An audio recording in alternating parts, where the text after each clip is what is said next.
Hello, and welcome to the Unsung Cyberhero Adventures TV network. Today's show focuses on answering the question, what is the most insidious, dangerous cybercrime from birth to death? I'm sure you know the answer. It's identity theft. I'm your host, Gary Berman. Our mission is to shine the light on the people and organizations who keep us safe online while at work, home, and school, and to serve as a business-to-business networking platform for the cybersecurity and IT communities. We've learned that 55% of human communications is nonverbal. That's why we include the video feed so that you have the option of seeing our guests or simply to just listen. That's also why we're called a TV network. We're all about information sharing and business-to-business networking. You never know who you're going to meet and how you'll maximize opportunities resulting from our guests. This is especially valuable now that the community's primary way of conducting business, conferences, has been put on hold for the foreseeable future. We have a great panel today, including Jeff Shaffer, VP of Client Engagement at Aon Cyber Solutions, who will share stories of real-life insider threats during his time with the U.S. Secret Service and much more. We're so fortunate to have Lynn Mattice, Managing Director of Mattice and Associates as well. He's the president of the National Economic Security Alliance and a distinguished fellow at the Ponemon Institute, who will share best practices based upon his extensive experience in the defense and intelligence communities. We'll begin by hearing our guests' origin stories and learn about their missions. Then, we'll cover the motivations behind insider threats and share real-life stories answering three questions. What happened? What were the consequences? And what were the lessons learned? We'll discuss the best practices to prevent, detect, and respond to insider threats and related issues. All of that and more on today's episode. Hello, gentlemen, and welcome to the show. Hello. Jeff, we met at a cybersecurity conference after you gave, a great presentation. Why don't you tell us your origin story? Sure. No, it's great to see you again, and thank you for that. So I was with Secret Service for 25 years. In those 25 years, I spent 17 of them in the area, what they called electronic crimes or cyber. So I managed forensic teams and response teams there and the digital forensics lab.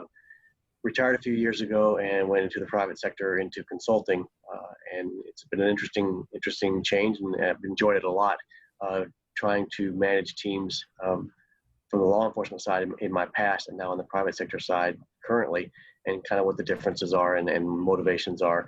It's interesting though that the training's gotten better for everyone. I think everyone's trying to do the right thing, and even on the law enforcement side, there's some good training out there. I'm working a case right now for a city and municipality and law enforcement department, and it's been nice because the on-site personnel in law enforcement have been through training and they know what they were doing, and it made our job even easier. So it was nice. Let's build on that just for a moment. So what about the laws and technology and, keeping pace with the rapid pace of technological change? I mean, how is all that going? Is our legal system, do our law enforcement officials have the tools they need to keep pace with, the threat landscape? So I think from a law enforcement standpoint, keeping up with it, it's always a challenge. I think I still teach at the National Computer Forensics Institute in Alabama, which is for local law enforcement and prosecutors, and they stay up with training and cutting edge things. The issue, I think, is not so much on the training, as you mentioned, the laws. What happens is as threat actors develop new techniques to do something, the laws may not necessarily apply to the degree that they did when they were doing it another way. So keeping the laws up to date is probably a bigger challenge, but I think overall we're doing a good job with that. There are old statutes that always apply, but you'd like to try and focus those in more on what the current threats are and what the threat actors are doing. So on both the training side and the law side, there's always that kind of playing catch up with what the threat actors are doing. Wow, that's incredibly interesting. And a great segue to you, Lynn. You have a lifelong body of experience dealing with the Department of Defense and the intelligence community with a, capital I. What's your assessment of the current state of cybersecurity through the lens of the intelligence community? Well, I think one of the biggest problems we face is that we can't get people to do basic cyber hygiene. If we had people doing cyber hygiene to start with, that would resolve a significant amount of the issues that we face. I think the other aspect that is a real troubling area for us that we need to deal with, and that is the whole concept of the firms that create all of our cyber tools, all of our cyber infrastructure, firmware, software, networks, whatever the case may be. Anytime you work with them and you try to get on a software program or an app, the average indemnification documentation that you have to sign off on and agree to is some 3,500 words at minimum, and probably 3,300 of them are removing all liability for the people who have created these products. And until there's, if you look at every other industry that's evolved over a period of time, they all started out with no liability, responsibility, or obligations, and over time it evolved where they ended up having responsibility and accountability and were held liable for activities that they could have prevented had they taken appropriate measures in the development of their products. And I think until we get to the point where there's liability, responsibility holding over those organizations, just as we're dealing with today with the social media community that have had immunity because they were a platform. Now that they're starting to become editors of what's on those platforms, they now have taken it beyond the step of just simply being a platform for people to air their views, air their opinions, and now they are starting to not only structure how they're responding to various issues, but now have stepped over into the political side of things also, and are starting to become almost censors. And when they step into that mode, then you have a completely different structure. So I think we're going to have to see some dramatic changes take place in the responsibilities and obligations that are inherent on individuals that provide platforms, as well as those that produce platforms and products and services and methodologies for use in the information society that we live in today. Do you think that there will be at some point some type of regulatory, construct that is similar to broadcast television, where there are certain standards, that have to be adhered to in order to maintain licensure? Well, absolutely. And, take a look at just some of the basic issues that we're facing. A critical issue for law enforcement, as Jeff knows, is the fact that companies that produce cell phones refuse to provide the ability to decrypt those cell phones for law enforcement for legitimate law enforcement reasons, where they've got the proper warrants and the things that they need to have. Yet those same companies produce those same products and sell them in countries around the world that they freely give the encryption or decryption codes and capabilities to those countries, because those are the laws in those countries. Our country hasn't caught up to that yet for whatever reason, other than they've got incredibly strong lobbies that are doing a lot of donations to political campaigns and things of that nature. So at the end of the day, there isn't the emphasis to be able to move forward with that. And everybody believes that they're providing us, or they're trying to show that it's credible privacy that they're providing by doing this, but nobody's taking them on for the fact that part of what they're doing is creating a secure network for criminals and terrorists and people that want to do nefarious acts with children. And those are things that I think we can all as society agree are things that law enforcement should rightly have access to. And no one's holding these companies accountable for the fact that they're giving these freely to governments like the Chinese to decrypt these devices and the communications across those devices, but they refuse to give them to our own government here in the United States. I have a problem. That's an incredible insight, and actually there have been some unintended consequences about that, like GDPR actually either reduced or eliminated the who is it, the ability to locate someone's IP address in a website, right? Who is it? It's called, I think. And to make it even more challenging and stuff. So, speaking of challenging, Jeff, I'm looking at the background picture that you decided to share with our audience, which is this tangled mess of wires and cables. And, here, I'll ask a dumb question. What message are you trying to send? Well, I've been in a few places that look like that. There's not a lot of rhyme or reason to it. A lot of times it's plug and play and add to and don't remove the old stuff. It shows sometimes the lack of due diligence and bringing back around what Lynn was saying about hygiene and talking about insider threats as we're going to discuss today. Is it's not just the hygiene, it's as well the due diligence in being able to see what your employees are doing, what they're bringing in, what they're setting up, and do you have accountability there? Do you have visibility into that? And in particular, when someone leaves, technically when they leave, I guess they're not an insider because they've left, either they were fired or they quit or whatever, but they still know things, they still have access a lot of times, and that can cause a lot of issues from an insider or very recently an insider perspective. And there's just not a lot of controls on that. And I get it. I mean, cybersecurity, I always refer to as that malleable bubble that you have to be able to adjust to what the threats are now. Jeff, to that point, if you're familiar with some of the studies that have been done, I'm sure you are.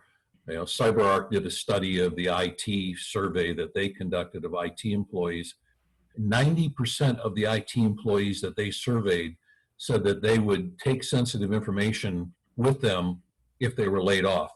Wow. And the Ponemon Institute did a major study back in 2008 when we were doing the major layoffs as a result of the financial collapse that took place then.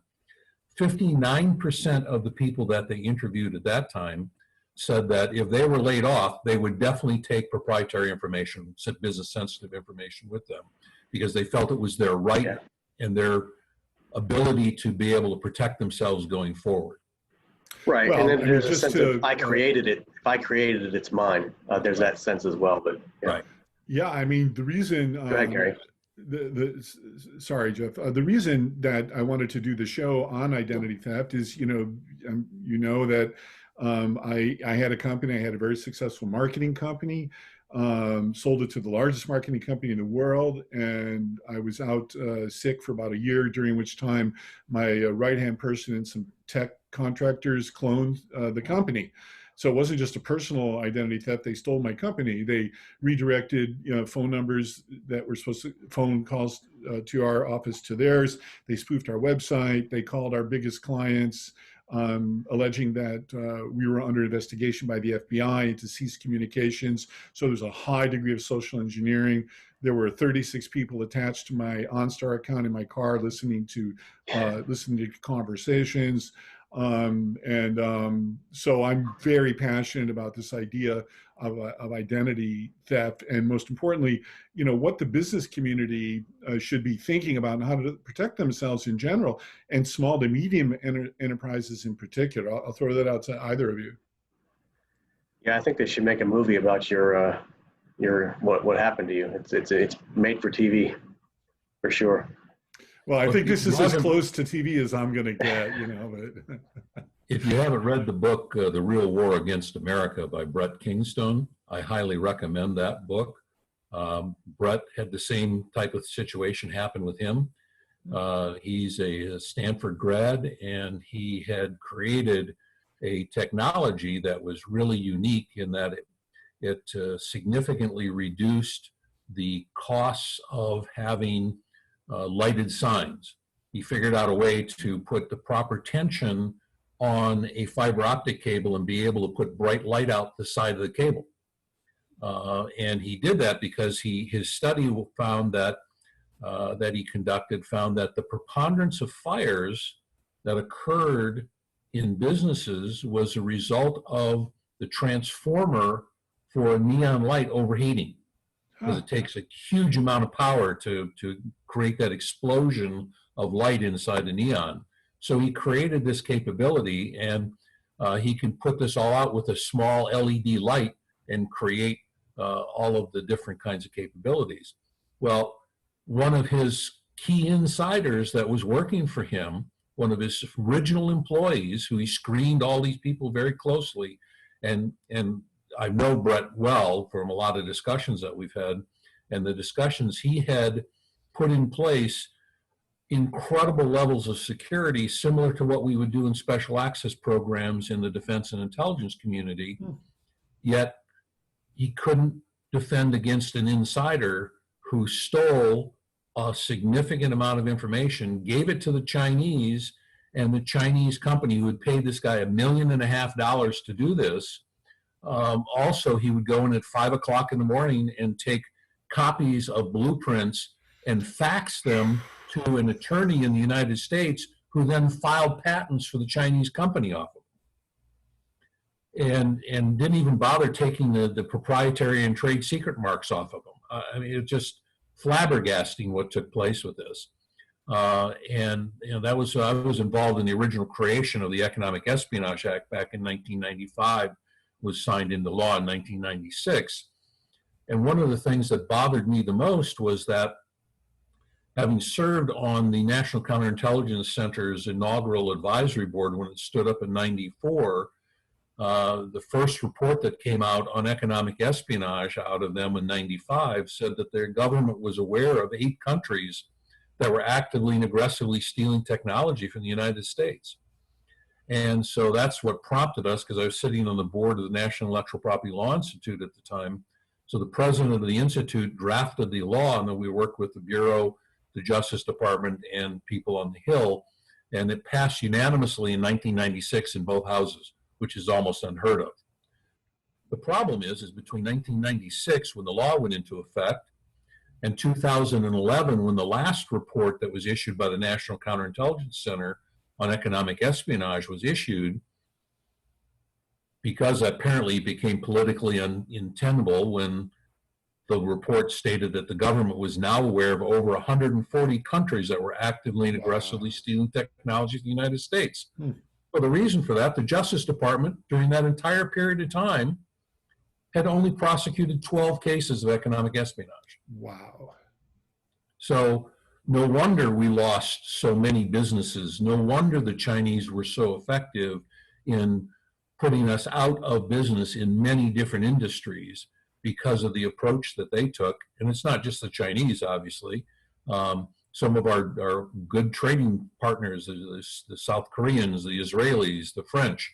You know, I was involved very early on at Northrop where we had the F-5 fighter program that was funded primarily by the company.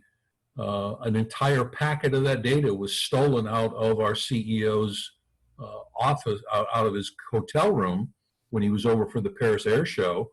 And it wasn't long after that that the Dassault fighter came out that had the fuselage that was identical fuselage to the F-5. Incredible code that it would be so similar, isn't it? Wow. You know, and Jeff, in your year, tell our audience a little bit about the kinds of things that you were involved with, you know, with the U.S. Secret Service, because it seems like you would be kind of hand in glove with the kind of things that Lynn is talking about. Yeah, there were several instances where, you know, again, the insiders are a threat because they're inside and they've got access and information. So one that comes to mind in particular was an employee who at a law firm, who basically was able to take all the client data, some of it obviously sensitive, related to cases that were ongoing and pending adjudication, and took those with him. There was another one where, very similar to what Lynn was saying, all the intellectual property was taken and then set up a competing business using their designs, their formulas, their go-to-market strategy, and then basically told the clients that, you know, the company from where he came was dirty, it was corrupt, and all that kind of stuff. So it happens. Obviously, very similar to your story, Gary. But it's a matter of having that visibility and then not violating people's privacy. I've always said that, you know, if you can watch the behaviors of what people are doing online, and even, you know, other employees hearing conversations that are being had, people will share the fact that they're disgruntled sometimes, or share the fact that, you know, it would be really easy, I could do this if I ever wanted to, but I won't. You know, just even saying things like that should probably be reported. So it's just a matter of what kind of program you have and how aggressive you want to be. But again, the problem with that is you start violating people's privacy, and they don't like that. People don't want to work there because of that. So there's obviously a balance between being able to monitor, and monitor is a strong word, but being able to have visibility into employees and behavior and that stuff, as opposed to violating privacy. There's a balance that has to be struck. And I think some of it will be done with artificial intelligence, which I'm not, you know, again, now you're not a person violating privacy, you're artificial intelligence and violating privacy. So where do we go there, and is that a slippery slope or not? So it's definitely a challenge. And, you know, what were some of the, or can you share, you know, with our audience, another real life example of Secret Service, you know, like cracking a case, you know, and getting justice, you know, where the judicial system worked, the laws were in place, just like Lynn was talking about. Can you share with us, you know, a success story? Not with any great detail, but I could say that, you know, usually it's going to be the intellectual property is the thing that people are looking for. There's other things that insiders can do that are threatening to other employees or something, you know, along those lines. But generally speaking, it's going to be an intellectual property, hopefully not classified, which is what we came into sometimes with Secret Services, is dealing with the classified side of things. But if it's IP, if it's formulas, if it's strategy documents, you know, like I said, even go-to-market strategy, things like that can be considered intellectual property. And if I can take that and monetize it, or if I can steal it, obviously, and then use it as Lynn's example with Dassault and in that regard, then they're going to do it. So it's a matter of, again, visibility, not only is just on what your employers are doing, but outbound traffic. Look at outbound traffic. Look at devices being connected to your network, thumb drives and things like that. There are companies that don't even allow external media to be connected. Others do. Okay, if you're going to allow that, what kind of visibility do you have into those? And, you know, what documents are being, you know, downloaded onto those external drives? So there's things you can do. But at the same time, the bad guys are going to, you know, money talks. And so some people will do things for money. That's usually the biggest motive. And if it's state sponsored or organized crime sponsored, they certainly have the money that they can push to one of your employees' way. And if they feel like they deserved a raise or deserved a promotion, didn't get it, they're a perfect candidate for that. Yeah, and Lynn, you know, now that there's just this convergence of work and home and school at home, it seems like the temptations for insider threats and the ability to have them happen is exponentially more challenging. Well, let's get down to basics, and the basics is that convenience always trumps security. Nobody wants to be inconvenienced. Nobody wants to take a few extra seconds to take the controls and make sure the controls are working properly. There's a very simple solution to all of this, and it's called data rights management. And data rights management programs are one of the most effective programs that you can put in place in a company to control what happens with your data, and you can absolutely control it. The only thing you can't prevent happening is somebody taking a screenshot with a cell phone of what's on the screen of their computer. That's the only thing you can't prevent. Now, you're certainly establishing intent if they go to the extent of doing that. It's not an accidental activity. But, you know, I always talk about data loss management programs as closing the barn door after the horse is out, because they all work after the fact. You're looking at what happened. They're not being proactive and preventative, where data rights management programs, if utilized properly, can be very proactive and preventative, because you can take 1,000-page document and say that your subcontractor or your employee only has access to one paragraph or one sentence on page 732, and they can't copy it, they can't download it, they can't forward it, they can't print it, they can't alter it, they can't do anything other than just take a look at it. I think some of the other things that can be done, particularly in today's environment where we have so much work at home, is virtual desktop, where when you log on, nothing gets stored on your computer. Everything stays on the mainframe's servers or cloud servers, and your desktop is actually downloaded when you go to log in, and when you log off, it disappears, and there's no record of it ever showing up on your computer at all. Wow. Nothing can be stored on your computer from it. Huh. It's a virtual desktop. Those types of controls and things that can be put in place, while they take a little bit more time, in the long run, save billions and billions of dollars of losses that companies are facing on a regular basis. Yeah, I would agree. I think, the cost of proactive is far less than the reactive cost. I've done too many breach response and compromise response, and just seeing those dollars stack up for, our services, outside counsel services, if they're paying ransomware and all kinds of things, and just some proactive measures could have very easily prevented that. The other thing I would say, not all your employees obviously are bad. I'm a big advocate of team building. I'm a big advocate of the fact that your employees are your first line of defense. Get them engaged, gamify your security if you have to, reward security to the extent you can, who had the most secure devices, have the phishing campaigns and that kind of stuff. Engage them. And if you can do that, I think you're going to be a lot better off. So I'm a big advocate of building that security team, and not just being the team itself, but all your employees are part of it, and getting them involved.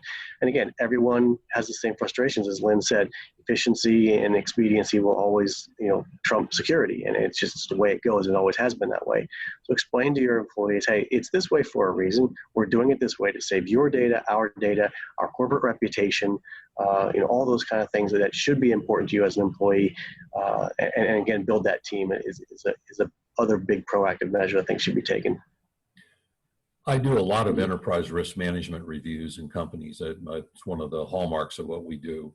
And consistently, I find what I refer to as the ostrich theory of management.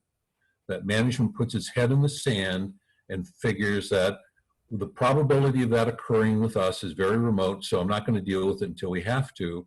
And like you were saying, Jeff, what happens then is when something occurs, the small amount of money that they could have spent preventatively turns into buckets and buckets of money that they have to spend to try to deal with recovering from reactive, that. And the loss of reputation, the loss of potential position in the marketplace is huge. There was a huge study that was done in Europe by a couple of professors at a university on enterprise risk management. And they found that when you look at the 5 levels of maturity, that is the normal maturity model, that at the very lowest level, called ad hoc, if companies have implemented enterprise risk management philosophies and methodologies, they've added 5% valuation to the enterprise. And for every step that they go up that ladder, if they get all the way to the top, they're adding 5% additional valuation at each level that they go up. So if they're at the top level of being at full management level and the effectiveness, world-class of their enterprise risk management program, they've added 25% valuation to their enterprise. Okay. Why wouldn't somebody want to do that? And you're probably because they don't understand it. Yeah, and you're probably getting a reduction in cost for your cyber insurance and on your premiums and things like that. So you not only you're gaining on one side, you're reducing costs on the other. Absolutely. It's really a win-win to do those kind of things and take those kind of steps. And Jeff, just to build on that for a moment. So you work for Aon Cyber Solutions, so I think it's safe to assume you're a proponent of cybersecurity insurance. Tell our audience, about that. What does a policy encompass? And one thing in particular that I think would be really helpful, for our audience is you have a super cool scoring system called PsyQ, which goes into excruciating detail about all the things that an organization needs to do. Can you share us a little bit about that? Yeah, sure. So first, let me say that I'm not on the insurance side of the house for Aon, but I've learned a bunch in the last few years I've been there. So I can speak to it at a very high level. If you want to know more on what a policy encompasses, I'll have to get one of our brokers in here and give you those. But I can tell you this, it's changed a lot just in the few years that I've been there as far as it not being affordable for small and medium-sized businesses. It's much more customized now. I mean, the idea is what risk can I transfer, what risk can I mitigate, and then those things that I can't transfer are the ones I want to protect, right? So cyber insurance has certainly matured over the years. It's certainly much more customizable for your industry. It's not a one-size-fits-all. I mean, your cyber insurance for retail is not going to be the same as it is for transportation or hospitality. So they've been able to fix that and mature that. The PsyQ you're talking about for IT people, this is not an assessment like you would think a traditional assessment, security, architecture, maturity, readiness assessment. It's more of a very high level assessment. It's about 100 questions that gives you an idea of where we basically give you ranking scores on those in your industry and those across all industries, and where you rank amongst those peers. And it helps you because you never want to be below your peers, because that makes you the low-hanging fruit, right? For any threat actor, you want to be at or above where your peers are, and it gives you the ability to see that and kind of benchmark it for you. So that's what this IQ is. It works really well. People tend to like it. So Lynn, that builds to your comment earlier that, as people kind of matriculate up the maturity curve, it adds, real value, and this seems to be a tool. Are you aware of other tools that, that are available that would help certainly a small to medium enterprise, just know how they're doing, and then offer some remediations and how to improve before a problem? There's a lot of information that's out on the internet about checklists and steps that they can take to mitigate risks and identify controls that they should be putting in place. I think one of the most effective organizations out there today is the National Counterintelligence and Security Center. Bill Evanina is their director, and I've worked with him a lot. And he has been really pushing very hard on supply chain security and cybersecurity, and they have a lot of tools available to them that they make available to people, as well as they run the National Insider Threat Program office for the entire government. So there's a lot of information available, and Bill's been doing a phenomenal job of going out and briefing CEOs and presidents of universities. I think last count he briefed over 1,000 CEOs. Wow. And over 100 presidents of universities that run research operations. Wow. And so he talks about all these issues, as well as the economic espionage threat. And as a result of that, it's starting to take hold, and they're starting to wake up to that fact. He and I have also been talking about some changes that need to be made to hold CEOs and their boards accountable for ensuring that they're taking appropriate measures to protect the long-term viability of the enterprise when they've been made aware of what these risks are. And if they're failing to do that, they're failing their fiduciary responsibility, and it opens the companies then up to have a structured approach of having shareholder derivative lawsuits and things of that nature. And I think in the long term, we're going to be in a mode where, like some countries are starting to do, where they're holding CEOs criminally responsible and board members criminally responsible for losses. And I think those are things that are going to be critical in the future. And I think also that's one other thing that's going to be pushed very hard, and I know Bill is working on this with the SEC right now, and a more transparency from companies that are publicly traded to disclose the kinds of losses that they've had, not only from a cyber standpoint, but from a loss of intellectual property, because that's a critical issue for companies today. We can no longer out-innovate the rest of the world if we allow our data to constantly be stolen from us so that our innovations get implemented before we even get a chance to bring them to market. Well, to build upon that, I would be incredibly grateful if you would extend an invitation to Bill to appear on our show. The topic would be the C-suite, in cybersecurity. I mean, based on your description, I don't know if he does, public outreach like what we're doing in this way or not, but is that something you consider doing? Yeah, I'll talk to him about it, sure. Yeah, and maybe if you want, you can come back. Because well, he and I have done a number of programs where I've interviewed him, and as Jeff knows, that when you're working for the government, if you're going to do a presentation, it goes through an incredible level of scrutiny and review before you can do it, and you can't alter it in any way. But when you do interviews, you're talking more off the cuff, and you don't have to go through that same process.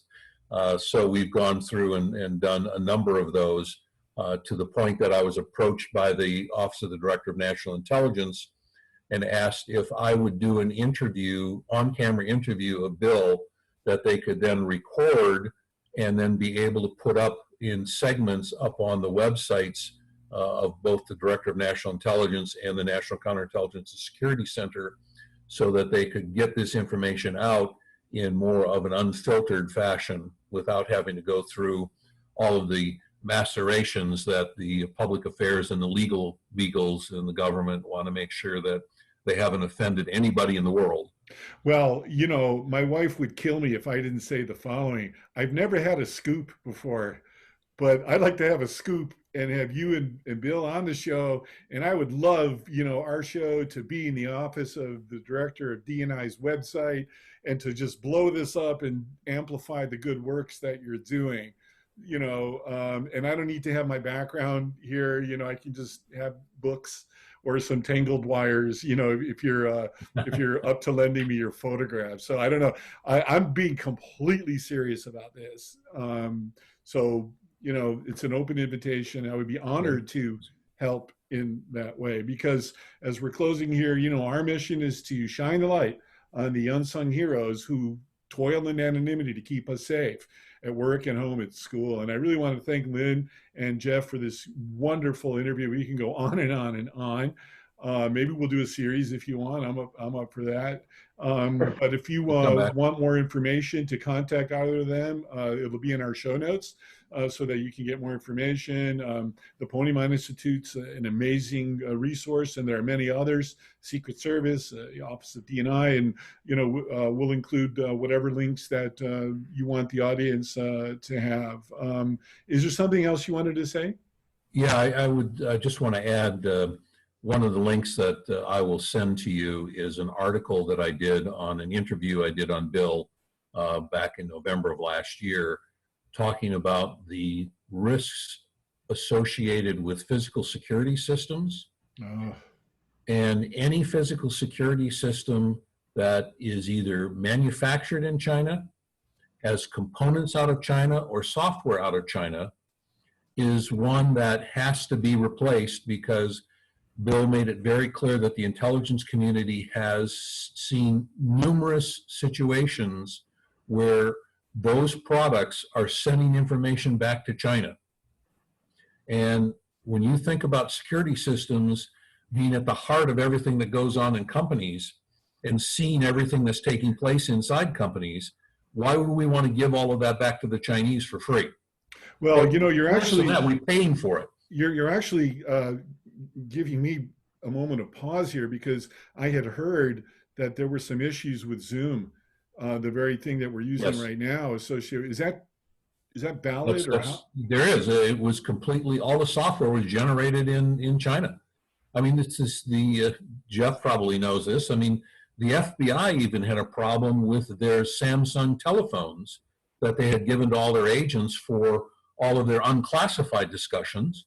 And what they found was that, unbeknownst to them at the time, that Samsung had contracted with a firm in Beijing to provide the antivirus software. And so every time there was an update taking place to those phones, everything on the phone was being sent back to Beijing. Wow. When was this, or how long ago was this? If you had to... last couple of years. Wow. I mean, it was embarrassing for the Bureau to have something like that take place. But I mean, these are realities. So one of the things we talk about is the provenance. Everybody needs to know the provenance of where their equipment comes from, even down to the smallest component, because a transistor itself can be a transmitting device. Wow. Well, and the Chinese are very, very good at exploiting all of this. You know, I mean, you're opening up another important topic here, given current, geopolitical, situations with the United States and China and everything with COVID. I mean, seems like there's going to be this massive push to restart manufacturing things here in the United States. Well, it's an absolute must because, as Jeff probably knows, and you may have heard, Gary, at the beginning of the COVID-19 activity in China, I always refer to it as the Wuhan virus rather than the COVID-19, but everybody wants to not, ruffle the feathers of the Chinese, which I don't understand. But the bottom line is that at the beginning of all of this, the Chinese went around the world and hoarded all of the personal protective equipment that they could possibly find in the world. So when other countries started having problems, they couldn't find personal protective equipment.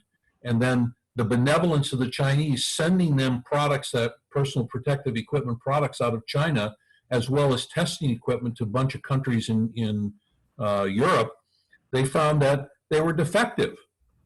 So it was worthless testing and it was worthless products that were being sent to them as this benevolent factor that the Chinese were trying to do to make themselves look good in the process. I mean, this is a dangerous situation that the world is facing, and the Europeans and the people in the United States and the people in other countries have to be very, very concerned about what the Chinese dream is and what their goals are. And if we don't start getting serious about this, we're going to find ourselves in a situation where we're subservient to the Chinese.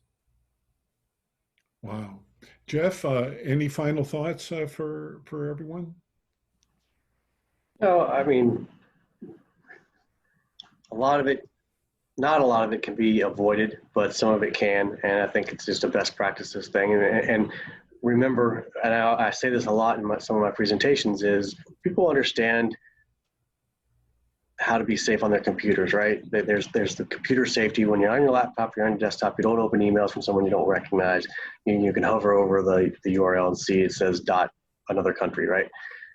Those best practices don't transfer with mobile devices, be it tablets or phones. And I don't know I don't know why that is. Right. There's several reasons why that is. They think either the carrier, AT&T, T-Mobile, whatever, they've got security. Samsung, AT&T, or Samsung, Apple, Nokia, they've got the security. Or the people who made my app, they've made it secure, or my IT people have made it secure. So they always think it's somewhere else. Security lies somewhere else. It lies with you. So, closing out apps, not using location services, shutting down the things that you're not using.